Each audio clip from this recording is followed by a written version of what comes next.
time this is in my shop, and I want to start it for the first time. We just literally rolled it in. I ate a little something because I was like fasting, not on purpose, because of excitement. And I'm going to start it. Let's see what happens. Oh.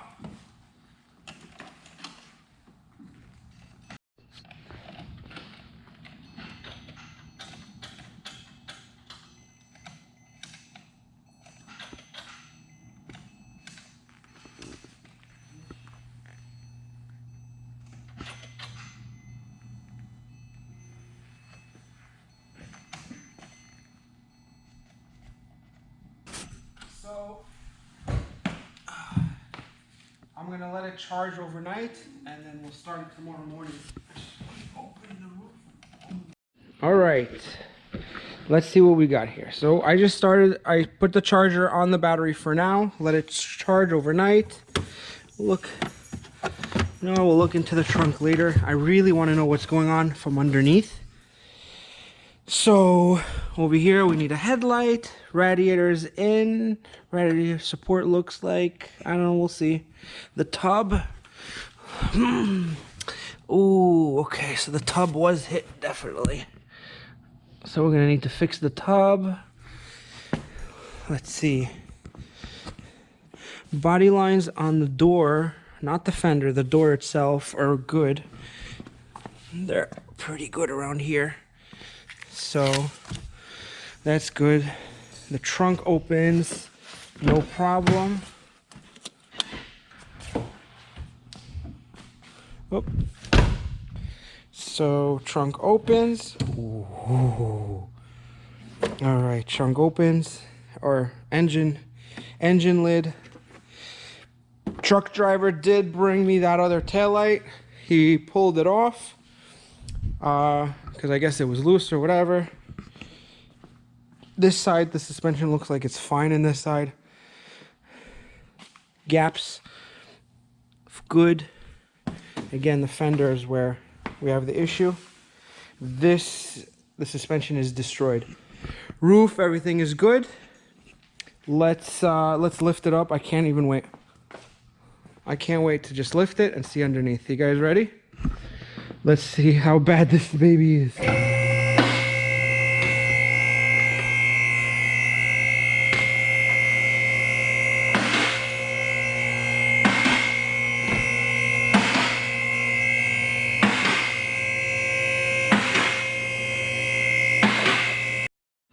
All right, it's up. You guys ready? So this is something that's a little concerning. The rocker panel here got scraped. Doesn't look too bent or anything, just scraped. So that needs to get fixed. This suspension part right here is what I saw on the truck on one of the pictures. So this is what I was excited to find out what was wrong with it underneath. And we will see. Okay, this is the sway bar. Oh, that's that. All right, so it definitely needs subframe. Ooh, a whole knuckle. Let's see. All right, let's go from the front. Let's see. Oh, the tub is kind of beat. Actually, not too bad. Not too bad. And it also didn't even. See, the tub on these cars are just tin, so they're not really structure. So they're good for taking accidents, but again, they're not structural. They don't, you know, if your tub is hidden, it's not going to make a car go crooked or anything. But over here, it looks like the suspension is fine. It's there. Okay. Ooh, axle boot. Needs an axle boot probably. On this side, we have the catastrophic failure of. Okay, so we have lower control arms. Tie rod's connected. Oh, that's good. Maybe that means then the rack might still be good. These are the bushings for the lower control arm. Let me see the mounts. Ooh, the mounts for that's good. All the mounts are good. They're still there. They're gonna get torn out of place. End link destroyed. Moving further back, this is the good side of the rear. Let's see how she looks. Yeah, all the parts are there. Even the duct is in there, the brake duct. All right, this side's good. This side is good. All right. Engine, no oil leaks. No oil leaks here. So now this sensor looks like it got pinched a little bit because of the sway bar. So this is part of the subframe that holds the sway bar. Sway bar, and sway. These are sway bar end links that hold the sway bar. The bracket that holds the sway bar. So we have here that portion broke, so the sway bar fell out of place up to here. So that's that. Let's see, turbos. Ooh, those are kind of big. Oh, intake. The intake for this turbo is broken, but we can stick our hand in there. Oh, she spins freely. Let's see if anything went in there. Check it. I can't see it. You guys can see it with the camera, so we'll check it out. The sensor is bad. The wastegate solenoid, or the wastegate, not wastegate, but the variable vane actuator. So that's motor wise there. Ooh, okay. So this is the canister underneath the turbo that looks like she's destroyed. There we go. So we do need to get one of those now too. So a good thing she didn't start, because she would have probably left a puddle of oil all over the place. So we won't start it any longer. Actually, we're gonna drain the oil out of it.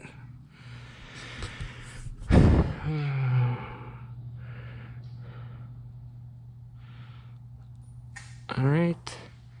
Oh, what is that? Oh, looks like an aftermarket exhaust. What is that? Speed Tech. All right.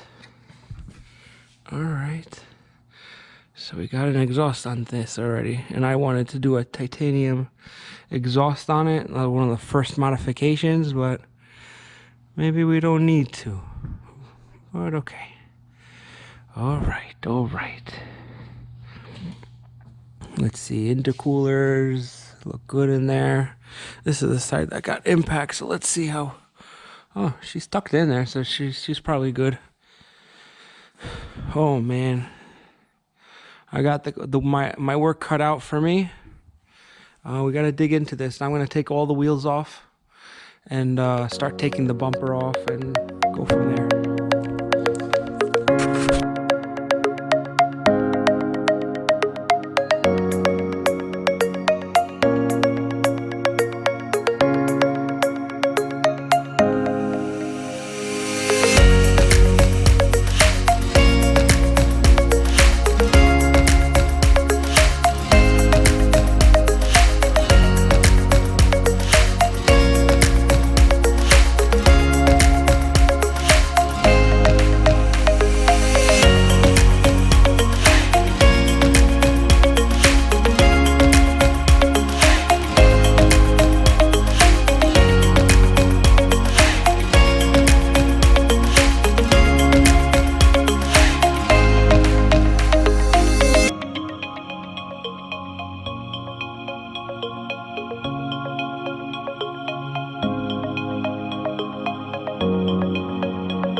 All right, let me give you guys an update. I'm tearing everything apart. I want to see, make a part list, make a pile of all the broken parts that I need to change and buy new and source. So over here, what I can see is this bracket that holds the intercooler shifted back. Actually, shifted forward too. Shifted back and forward. I don't know, it's weird. So this area shifted back, and this intercooler pipe that goes through there is all pinched on the inside right here. But let me show you over here. This pipe is supposed to go straight. This is a good side. This is the good side.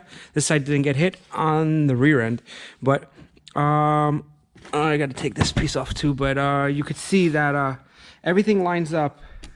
All the brackets are correct in essence. So we're going to use this side for reference. So we know this bracket back there is bent, and so is this one over here. I might just take this out so I can get a clear view to the inside. But for now, you can see that that one's bent over there. That's bent.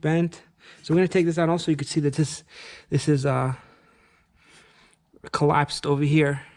So this whole area needs some attention, along with this whole suspension part, but we'll get into that later. I want to see more the motor side of this thing, get that situated, but step by step.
Hey guys, let me just give you an update of what I found so far. Some good news, some bad news, but I don't take it as bad news. I got a 911 turbo, who cares? But we'll make it right. Let me catch you up on what happened. What I found, I just worked on the rear portion of the car. And right now it is right there. 1:30 in the morning, so I should go to bed. So first we'll start on this side right here. Intercooler looks good. The cover for here got a little bit damaged. It's salvageable, but I should, I don't know. We'll see what happens. Anyways, so the canister that sits here was destroyed. So that's the canister that sits here, holds the return oil. So it was cracked from the accident and everything, but even worse, more than that, you have here one bolt. Oh, it's hard to show you. One bolt on the left, right here, broke into the turbo. You'll see in a second. And then the housing cracked too, where it holds the other nuts. So this turbo needs to come out. Typically, you would replace this turbo. Normal situation, but I can fabricate, and I'm gonna try to salvage this one. I'm gonna try to weld a little nut to this little screw here and take it out, extract it out. And then on this side, I'm going to build some metal with welding, just so I can get a new threading over there for the new bolt. That should hold fine. And this side was broken too. The first time, first-hand look, it didn't look bad. It didn't look broken, but when I looked closely, it was broken over here. So literally right at the tip. It wasn't even leaking, but I just saw it. It might have been leaking when you start the engine, but I didn't see any residue or anything. But I just moved it around. I saw that it was shaking, so that needed to be changed. This needs to be changed. This is not worth. I don't know. Before I throw anything out, we'll find out the pricing. It shouldn't be expensive. If it's expensive, then I'll take the attempt to re-weld this. It's cast aluminum. I could weld it. With a high success rate, especially it's not a high stress part. All it does is collect oil. Okay, next down the line, axle. I was able to push it back in that end. This side, the boot came out, but axle looks good. So I'm going to take it out and make sure it's not bent, and then repack it and save that end if that's the case. Turbo end, turbo intake. Intake pipe is broken, and I took out the other housing that bolts in, so this is going to be fun to remove. I might have to remove the engine or lower the engine at least a little bit to get it out, but we'll make do for now. I mean, we'll figure it out. That's all I'm saying. Over here we have the subframe. One half of the subframe, literally. Oh my God! Look at this. Look at the carnage. This is some serious stuff here. So this is kind of this is exciting. This is exciting. Let me put it back together so you can get an idea of how it looked. Oh my goodness. Oh my goodness. All right. So this is how it kind of was before. So this piece over here was part of the knuckle. This is the lower control arm, and this one got all twisted. This is the subframe. So the whole subframe, you can see cracked over here, a few different places. So literally, all these parts need to be changed. Nothing really could be salvageable. Maybe the hardware, but I'll just get new stuff, or I'll go in the used area. I'll try to get used. This piece, cross piece, looks fine, and probably reusable. But there's a little crack over here that honestly is not even that big of a deal. I might just re-weld that. We'll see if I could get like a whole thing together. If I get it all together, then maybe I'll just save it. If anything, that piece is salvageable. We have a few plastic pieces. This whole bracket that holds the intercooler needs to be changed, but the intercooler itself is fine. The ductwork, this one can be bent back with some heat. I'll try that before I buy a new one. Down the line, this is another piece of the control arm that went here. That's here. Oh, something really, really, really cool I never knew about 911 turbos. This covers the under tray of the engine part of it. This stuff is dry carbon. This stuff is, at least I think it is. At least it looks. I think it's dry carbon. You can look at you can see the weaves in it. It's pretty damn cool. So I'm gonna power wash this. Yeah, it's definitely dry carbon. You can see the threadings in it. So that's really, really cool. Let me see what else on this side. Oh, so here's another thing. So the bolts that hold that subframe inside into the body, they got bent, if you could see, which is a good thing and bad thing. So I'm looking at it. So the bolt took the brunt of the force, and the body does not look like it shifted or anything, because the threads inside are good, and same thing on this one. Threads are good, but the bolt is slightly bent. You see the bend in it when I turn it? And there's another one over here, and same issue. That one was the most bent out of all of them. But again, chassis looks great. The chassis does not need any attention back here. We only need some body work in this area. I might get the paintless dent guy to pull out as many dents as possible. So this way I don't have that much Bondo in there. And same thing here. Here I think I might just have to sand it. Ow! I just cut myself. Or got a splinter or something. Ouch. I'm gonna have to cut it over here, sand it down, and just weld it back, try to fill it in. Just this little corner here, and then the rest can be fixed by the body shop with the Bondo. That's it. Wiring, all the wiring came out fine, no issues there. Again, this thing broke, this little plastic piece broke on the turbo.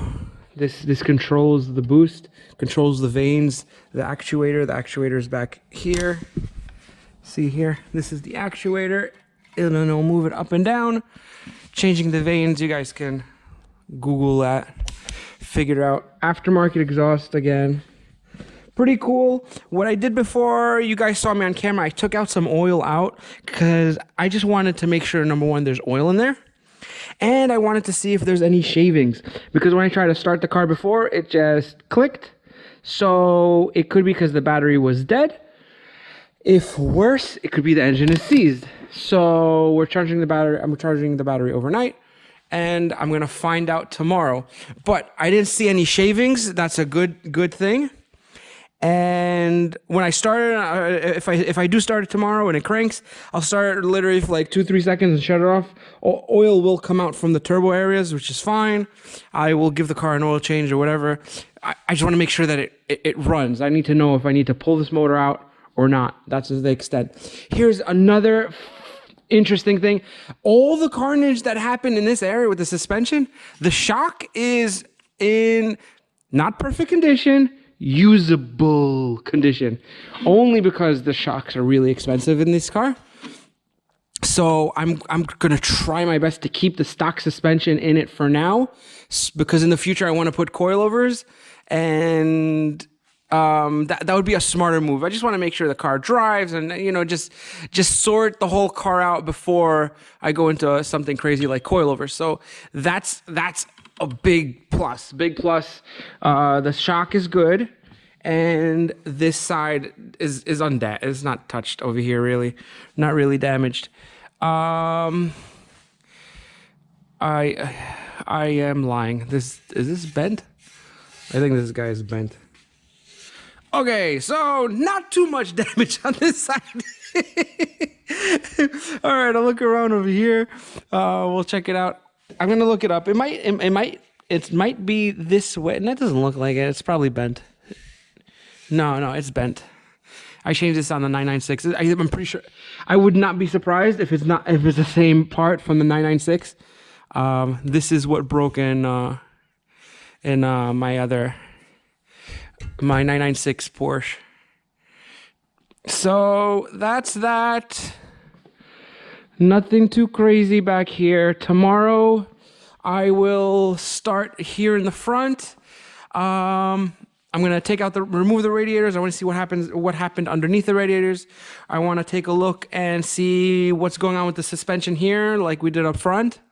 So that's a wrap. I hope you enjoyed the content of this video. Please like, subscribe, share, hit the bell notification button on the little thingy. I don't even know where it is, but I know to tell people to do that. So every time I put a episode out, you guys will have a notification. You'll see it, and you'll be up to speed. I'm stupid excited about this car. This is my dream car. I've wanted a 911 Turbo ever since I was a young kid watching Bad Boys with Will Smith and Martin Lawrence. And the last scene, they had a 911 Turbo. Yeah, granted, it was air-cooled. It was different 911 Turbo. But it was a 911 Turbo, and that's what got me. It raced the Cobra and won, and the Cobra hit the wall, whatever. And then at a certain point, Will Smith yells to Martin Lawrence, because Martin Lawrence is a slow driver in that movie. Who knows? Maybe in real life too. He's like, "That's how you supposed to drive. That's how you supposed to drive." Oh, I loved it. Oh, it was so funny. I remember that thing. I had to show that whole video to my girlfriend recently, just so she can get a little history of what the 911 Turbo is for me. And till now, this thing is the benchmark for year and year again. Every time they redesign this thing, it makes another benchmark, and all their other car companies are trying to mimic the performance that these cars have. And they're oh my god, I cannot wait to drive it. I honestly never driven a 911 Turbo. I've driven many of 911s, not a 911 Turbo. I can't wait. I can't wait. This is a dream come true. So last but not least, y'all know, if you ain't got haters, you ain't popping. Peace out, everybody.